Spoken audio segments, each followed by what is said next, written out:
جب انسان سو رہا ہوتا ہے تب ایک مخلوق ایسی ہے جو اپنے مالک کے لیے اللہ سے محبت کی دعا کرتی ہے۔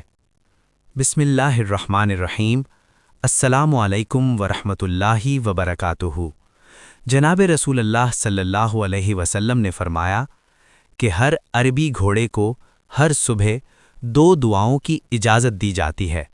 وہ کہتا ہے، اے اللہ، تو نے مجھے آدم کی ملکیت میں دیا، تو مجھے اس کی نظر میں اس کے تمام مال اور اہل و عیال سے زیادہ محبوب کر دے۔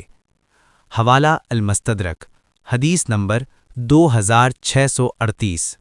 اس حدیث میں رسول اللہ صلی اللہ علیہ وسلم نے عربی گھوڑے کی فضیلت اور اس سے وابستہ خیر و برکت کو بیان فرمایا ہے کہ اللہ تعالیٰ عربی گھوڑے کو ہر صبح دعا کرنے کی اجازت عطا فرماتا ہے، اور وہ اپنے مالک کے حق میں دعا کرتا ہے کہ اللہ اسے اس کے مالک کے نزدیک اس کے مال اور اہل و عیال سے بھی زیادہ محبوب بنا دے۔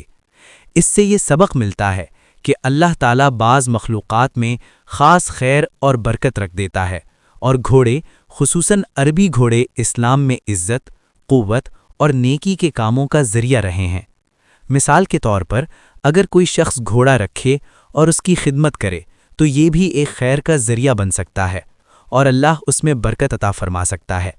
یہ حدیث ہمیں یہ یقین دلاتی ہے کہ اللہ تعالیٰ کی مخلوق میں بہت سی ایسی چیزیں ہیں جن میں ہمارے لیے خیر اور بھلائی رکھی گئی ہے، بس نیت اور استعمال درست ہونا چاہیے۔